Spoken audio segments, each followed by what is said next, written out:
Привет, YouTube! Здорово, мужики! Итак, в Якутске жара, плюс 35, давай вообще во многих районах республики жара, и поэтому мы сегодня, как все нормальные люди, на пляже. Да, и здесь, на пляже города Якутска, мы хотим поговорить о безопасности на воде. Дело в том, что... Дальше продолжим. Ну, с начала года у нас уже было 17 погибших на водных объектах.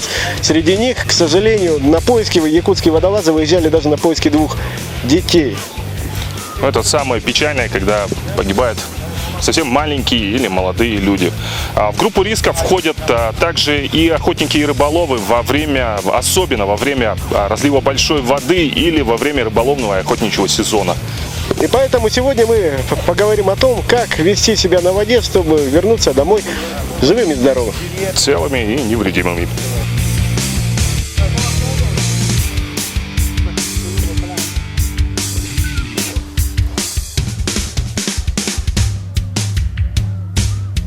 Рядом с нами Гаврил Павлов, водолаз-спасатель Республиканской службы спасения. Ганя, расскажи, пожалуйста, вообще, почему люди тонут? Какие основные причины? Основная доля происшествий, связанных с нашей деятельностью, приходится на алкогольное опьянение. Потом хотелось бы выделить такую подгруппу, как рыбаки и охотники, которые не соблюдают технику безопасности, выходят на лед, выходят на лодках, без спасательных жилетов, без спасательных кругов. То есть иногда доходит даже до такого маразма, что люди едут на самодельной плоскодонке, стреляют в утку на плаву, лодка переворачивается, спас-жилета нету. Ну, да, это как бы грубое нарушение техники безопасности, которое влечет за собой смерть.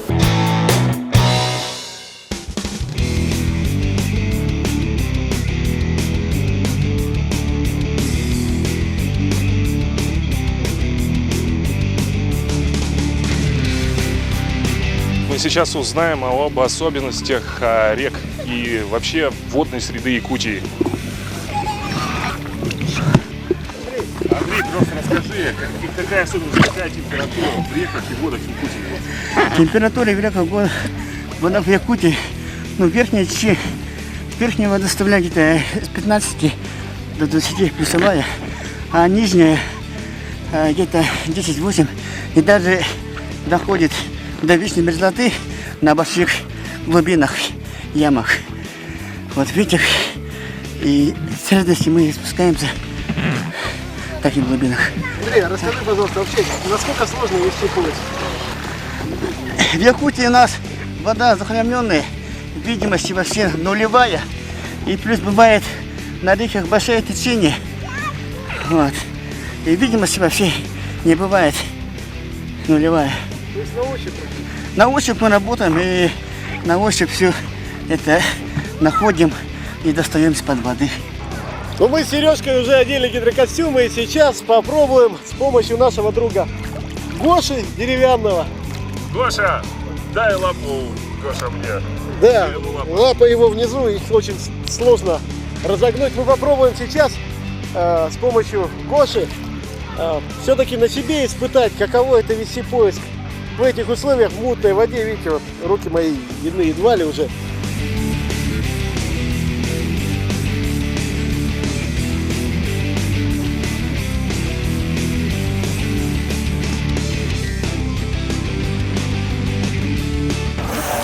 А скажи что-нибудь. Все нормально.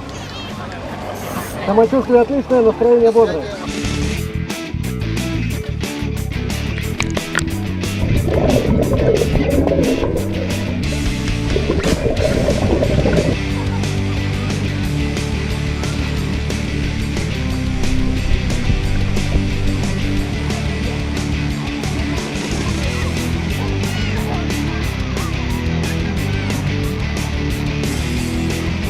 Но я тут же потерял ориентировку, потому что вода мутная, кроме вот своей камеры, я и мути я фактически ничего не видел. Дно еще мелькало местами. Но это где, пока я не поднял мути опять-таки. А потом и ластами, и руками мути все равно поднял. И совсем ничего не видно. Прошли мы где-то вот, я вот туда вот упер, на глубину ушел. Потом понял свою ошибку, когда увидел, что я уже на достаточно серьезной глубине. А Гошу мы затапливали тут недалеко. И вернулся. И буквально маской уткнулся в ногу Гоши и только после этого увидел.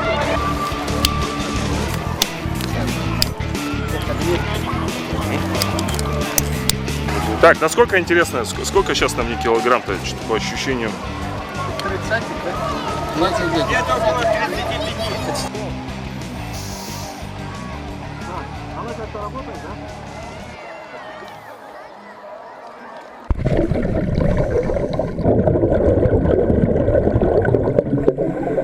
Начинаем поезд, давай. Понял. Ты прошел, друг. Понял. Пошел. Ну как? Так, снимаю.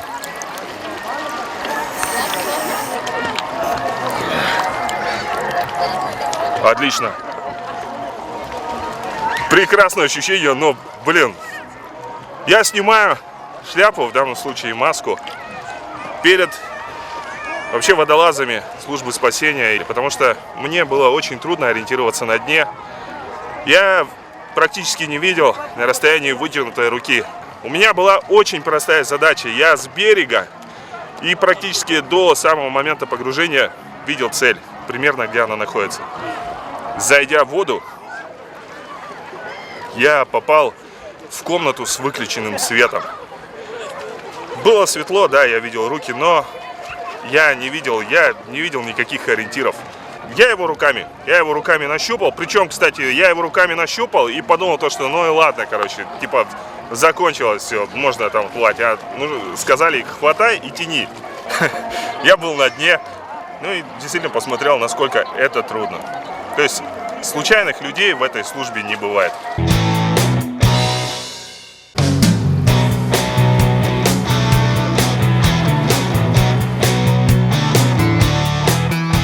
Сейчас, друзья, мы попробуем продемонстрировать вам самый классический, наверное, способ, несчастный случай на воде в Якутии. То бишь, пьяные рыбаки в лице нас.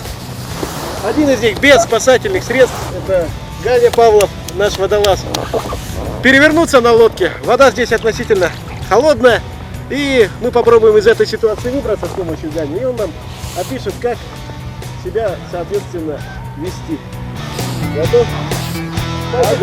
Готовы. 2, 3.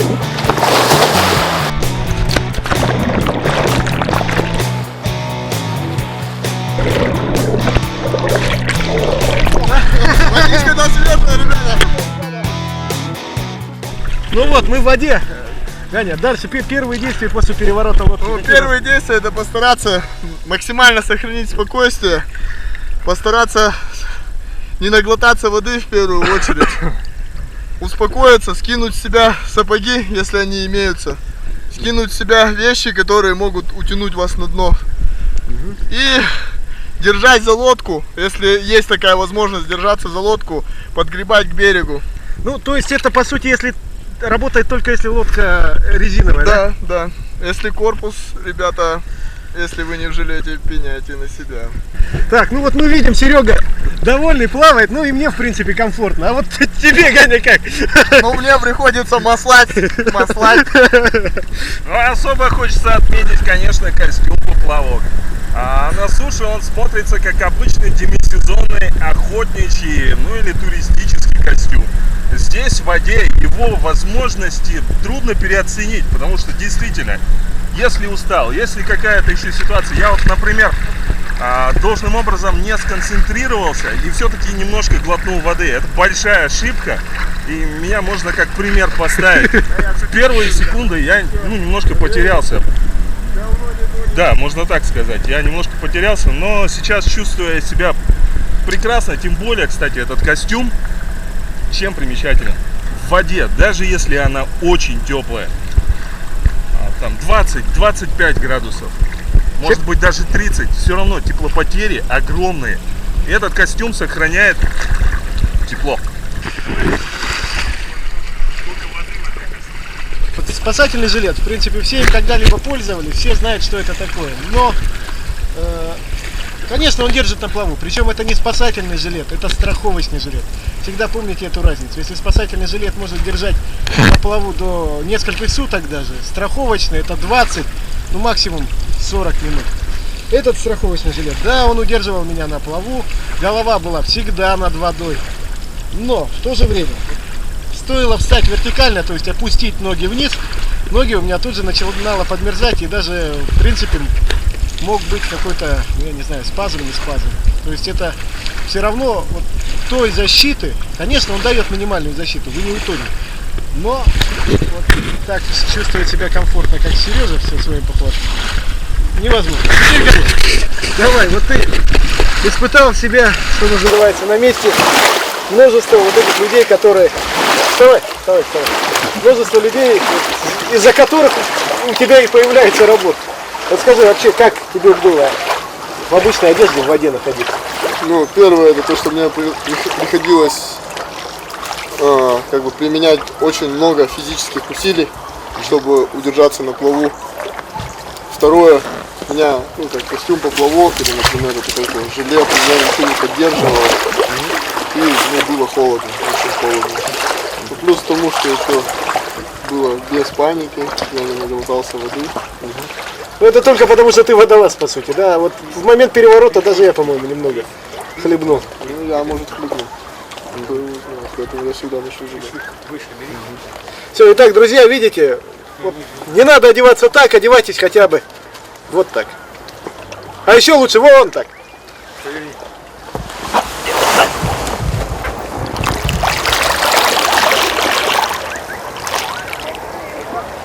Посмотрите на этого довольного сурка. Ты еще руки сложи на животе. Тюлень.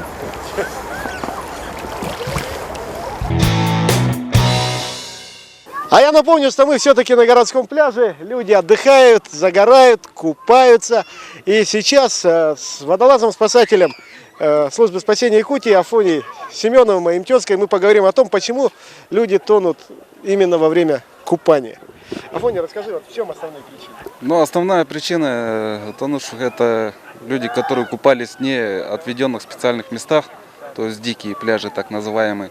То есть просто приехали куда-то на реку? Да, на озеро? приехали там на любое место, там понравилось где, и нету, допустим, спасателей, вот как на городском пляже здесь отсутствует, не знают подводные, скажем так, ну, глубины, там, коряги, ну, неизвестно. Бывает еще ныряет и мелкоту головой ударяются, ломают шею. Ну, а на пляжах это редко бывает. На оборудованных пляжах? Да, на оборудованных пляжах. В основном причина — это неправильное распознавание рядом купающихся, как человек тонет. У нас вложился такой стереотип у людей, то, что тонущий человек барахтается, много брызгов, орет, помогите, тону. Как правило, тонущий человек, он тонет тихо. Вот очень часто вызовы и по детям бывают, очень часто вот даже буквально в нескольких метрах от родителей дети тонут. Вот почему это происходит? Ну да, вот как я сказал, это вот неправильное распознавание родителями, да, вот, ну или родители вот сидят на берегу, дети купаются, родители заняты, загорают там. Копаются в телефонах, да, едят. да, все что угодно делают, но не смотрят за детьми. Когда ребенок купается, родителям стоит находиться подальше от ребенка, ну, в сторону глубину, да, подальше от берега, чтобы ограничивать невидимую границу так дать ребенку, и чтобы ребенок за тебя не заплывал, и постоянно держать, ну, в обзоре. Ну что, сейчас тогда мой коллега Серега пойдет и вместе с Афоней, вместе с другими спасателями все-таки узнает, как на самом деле, а не в кино, выглядит утопающий. Итак, утопающий на самом деле не похож на утопающего. Ганя, пожалуйста, расскажи, как себя на самом деле ведет человек, который вот начинает тонуть. Ну, самый главный стереотип в этом деле, это, наверное, то, что утопающий кричит и зовет на помощь. Нет, они не кричат и не зовут на помощь. Они, если это, ну, как бы они стараются глотнуть воздуха, поэтому в это время он какие-либо звуки произносить вообще не может. Плюс еще из-за того, что, ну, из-за страха, или когда иногда мужчины тонут, у них получается то, что, ну, как бы, то, что это, ну, как бы, зазорно, что ли, помощь звать. Он как-то думает, старается это выгрести своими силами. Ну, то есть утопающий, скорее всего, он не будет себя громко вести, он будет тихо тонуть.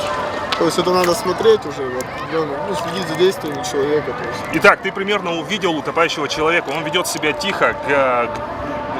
Покажи, как он себя ведет, в общем, как он тонет. Давайте продемонстрирую. Сейчас сюда уйду.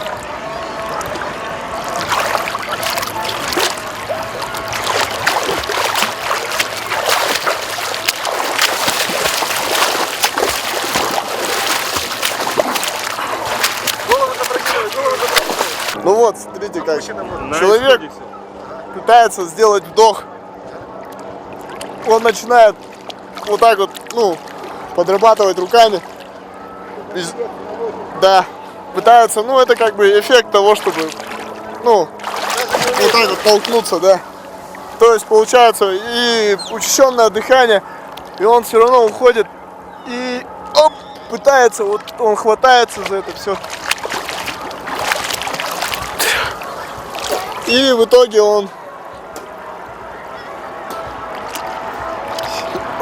человек как бы начинает глотать воду уже, сбивается дыхание, погружается.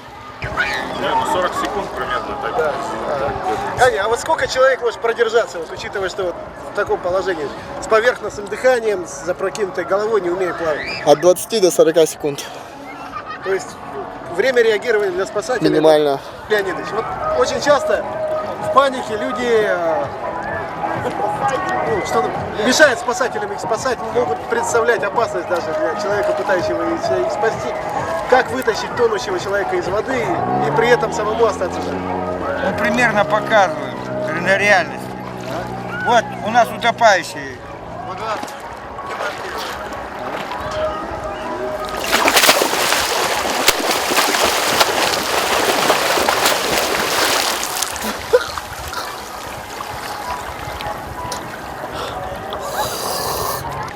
Какие твои действия были, Анатолий Леонидович? Расскажи.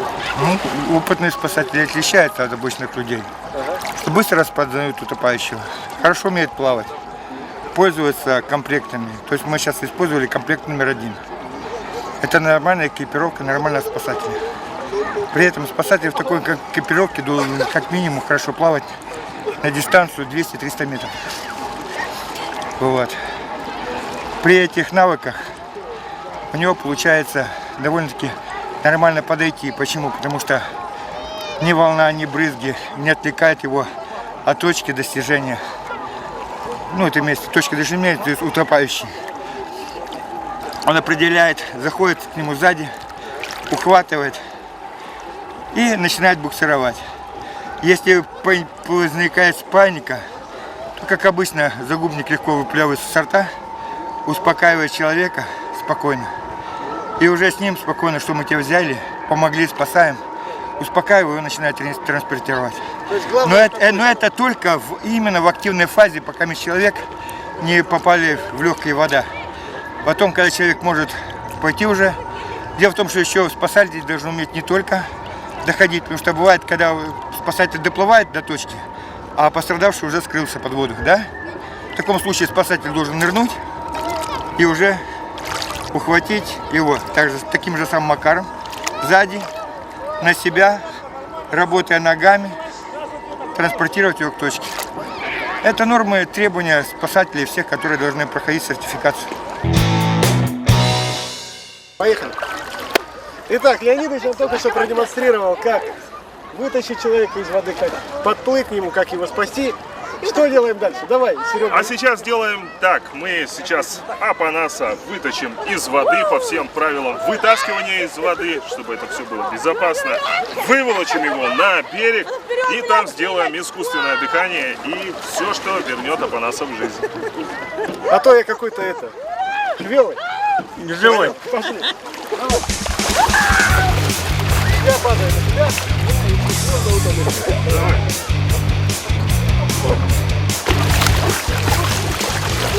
Обязательно, когда человека вытаскиваете из воды, примерно посмотрите, как я его захватил. То есть берете его за предплечье,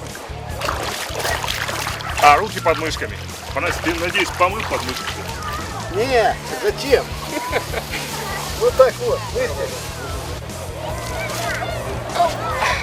Всё, дальше я падаю на спину. Итак, что нужно сделать для того, чтобы Апанаса вернуть в жизнь? Да. Во-первых, надо проверить дыхание. Ну, в случае утопления дыхания, как правило, не бывает. Либо же она восстанавливается автоматически. Если этого не произошло, значит у него вода в легких, и он явно не дышит. Да? Первым делом во всех литературах рекомендуют сливать воду. Для этого пишут аж до того, чтобы поднять за ногу кверху. Да? Если человек крупный, вот, Серега, я тебя, допустим, на колено не смогу положить. Вот даже я, пока буду Афанасия ложить на колено, да, животом вниз, лицом, у меня на это уйдет очень много драгоценного времени. Ну, во-первых, нам надо обеспечить ему проходимость дыхательных путей. Для этого нам надо под лопатки положить что-нибудь. Вот, допустим, я вижу тапочки, да? Маломальски вот это нам поможет. Мы ему вот под плечи закидываем. Тапочки, и вот у него запрокинулась голова. Голову. Да. Делаем, вот есть прием, называется запрокидывание головы. Вот. Смотрим также, если во рту там, закрой, Афанасий, рот. Так. Если там Пена. нет, песок, кил, вот это все, мы вычищаем его, либо намотав на себя там, бинт, тряпку любую, вот, снял, допустим, вот футболку и очистил, да. Отличие, да, вот отличие от обычной сердечно-легочной реанимации, мы начинаем с давлений. То есть не со вдохов, как обычно, да, начинают в других ситуациях. Делают 2 вдоха 30 компрессий, а мы делаем сначала 30 компрессий, потом 2 вдоха. Итак. Для чего ты понял уже, наверное? Для чего делается сперва давление? Для того, чтобы вода, наверное, Да, правильно. вышла. Чтобы освободить легкие от воды. Куда мне нужно давить? Для этого тебе надо сперва найти мечевидный отросток. Как я его нахожу? Находишь от пупка, проводишь. пупка. Ага, давишь и к ребру идешь вверх. И вот тут, где на стыке, Понял, тут вот есть здесь. косточка, да, вот Ага. на стыке, вот чувствуешь, да, ее?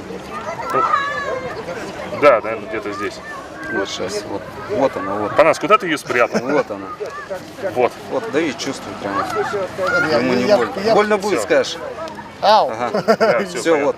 От этого отростка берешь 2 сантиметра, либо 2 пальца. Ага. Да, От нашел? этого, то есть, вот так, так, Нашел? потом так, 2. и Основание груди ложишь основание груди, вторую. руку. То есть ты делаешь 2 руками. Вот, нашел. Вот, Угу, руку, вот. 2. угу. Берешь замок в руки. Руки прямые. Давить не буду, не бойся. Руки прямые должны быть и вертикальные. То есть перпендикулярные. Итак, я провожу пальцем от пупка до отростка, нащупываю отросток, от него 2 сантиметра, буквально ложу вторую руку, руки у меня, Не дави, ты здоровый. да, это так кажется на самом деле. И вот, я, Садись вот ближе, колени ближе.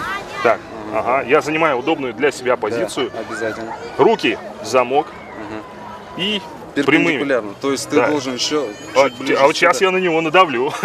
Ну вот сейчас не дави, аккуратно. Еще. Да-да. Вот. Ну, Да, и примерно так. начинаю уже давить корпусом прямыми руками, да? Да, на глубину 4-5 сантиметров. На продавливаешь. глубину 4-5 сантиметров. Есть риск сломать ребро.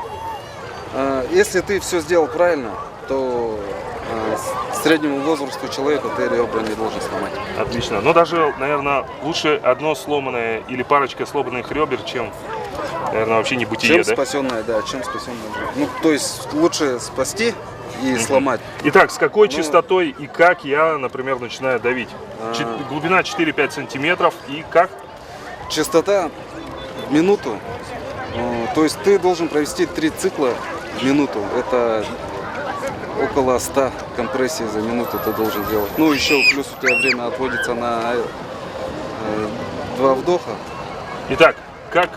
Давай покажи, я посмотрю. Сейчас частоту мы покажем уже не на афоне. Вообще, на самом деле, изначальная просьба, пожалуйста, не сорите на городских пляжах, но ни для кого не секрет, что, к сожалению, на такого рода местах отдыха горожан бывает вот такой вот мусор, часто встречающийся. Ну и для того, чтобы не изнашивать раньше времени организм Апанаса, мы применим эту бутылку для нашего инструктажа, и практический опыт мы сейчас и получим. Как нажимать, с какой силой, какая частота, что нужно дальше делать. Давайте приступим. Отсчитываешь до 30, то есть делаешь 30 компрессий.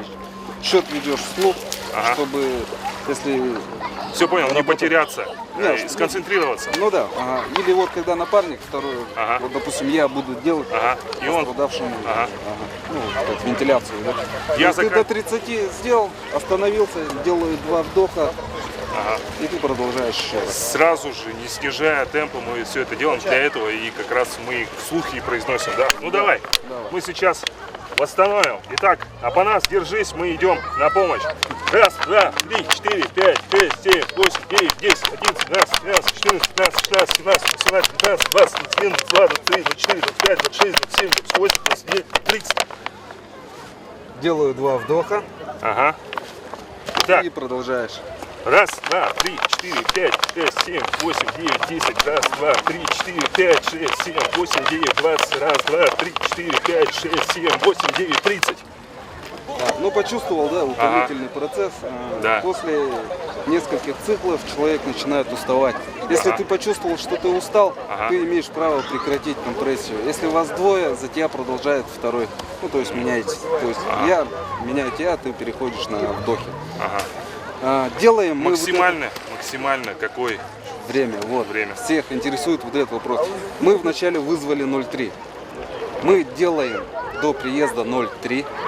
Либо делаем до того времени, как уже мы не сможем физически продолжать. Ну, а так, скажем, обычно 40 минут, да, после. Нас хватит с тобой, допустим, на 40, ну, скажем, на час максимум. Как правило, утопленники, да, и пораженные электротоком, они, вот эти мероприятия очень эффективны. То есть, практически человека можно, вернуть к жизни. Ну что, Серега, узнали мы с тобой действительно много нового сегодня. Действительно, водная среда штука опасная. Поэтому необходимо очень осторожно и уважительно к ней относиться и соблюдать все меры безопасности. От себя хотим поблагодарить вот этих мужественных ребят, водолазов службы спасения Якутии. Да. Обязательно с вами, думаю, еще искупаемся, что ли, нас водолазами называть нельзя, даже дайверами. Так что мы с вами еще обязательно искупаемся и расскажем много интересного и безопасного нашим телезрителям. Ну что, следите за собой. Будьте осторожны. С вами была студия Меркам. Пока-пока.